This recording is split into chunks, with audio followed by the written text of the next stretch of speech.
صل على محمد وآل محمد يا علي.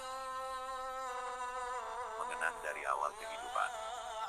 Assalamualaikum warahmatullahi wabarakatuh. Para pendengar, saya akan menceritakan kisah mulai mengenal diri.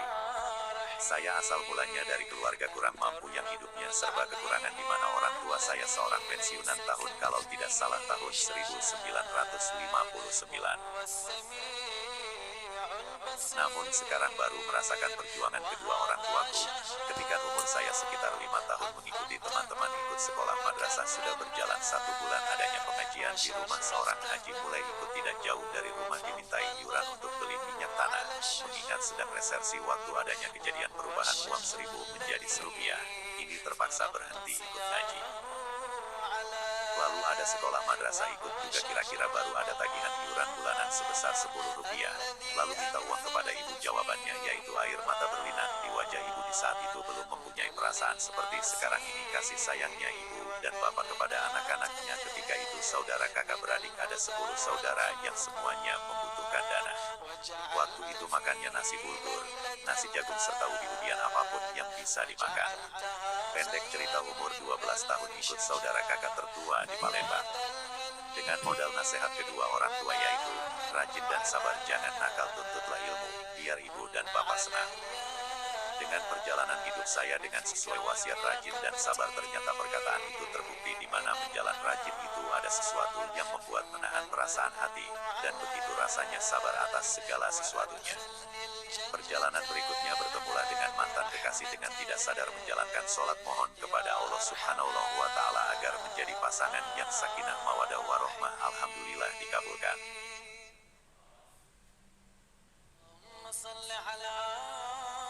Lalu berdoa agar menjadi PNS, alhamdulillah dikabulkan juga. Lalu berpikir lagi mengapa rasanya ada sesuatu yang menjadi keanehan. Mimpin ketika baru lulus dari SLA, dimimpikan tidur di puncak gunung, keadaan terlentang dengan alasnya itu emas setebal ukuran 30 kali 50 yang menempel hanya badannya saja, yang mana di hadapannya itu langit yang sangat dekat, namun tidak ada niat memegangnya, takut terpeleset.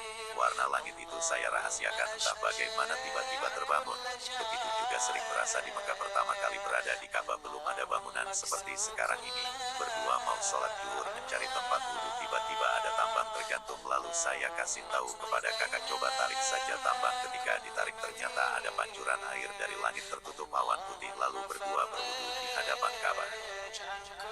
Kedua ada angsa turun warna merah ngangkut beberapa orang, angsa kuning turun dan juga mengangkat beberapa orang. Yang terakhir angsa warna putih ternyata mendekat kepada saya, lalu seolah saya suruh naik.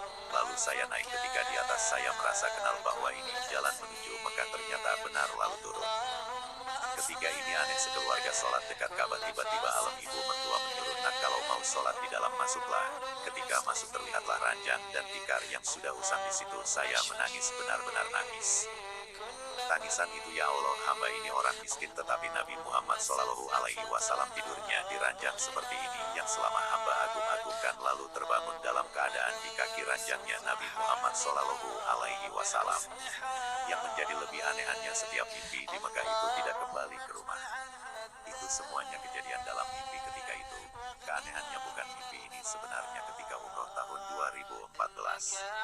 Waktu tawaf berdesak-desakan niat dari rumah ingin mencium Hajar Aswad, alhamdulillah dikabulkan menciumnya. Di mana ada sesuatu yang mengejutkan ketika mencium Hajar Aswad, muka ini terisap hingga rambut itu tertarik. Lalu ada menyuruh jilat pakai ujung lidah saja, ya saya lakukan. Ketika selesai saya disuruh duduk, lalu diambilkan air, jam-jam lalu baru bisa bicara. Tiba-tiba teringat kopiah putih itu hilang di depan Hajar Aswad. Ya insya Allah, semoga Allah Subhanahu wa Ta'ala menghajikan dan semoga kopiah ketemu di hadapan Hajar Aswad. Nah, yang menjadi anehnya dari mulai mimpi di Mekah hingga umroh selalu tidak kembali sampai kopiah pun jatuh di halaman Ka'bah. Semoga hati nurani hamba tetap berada di Mekah.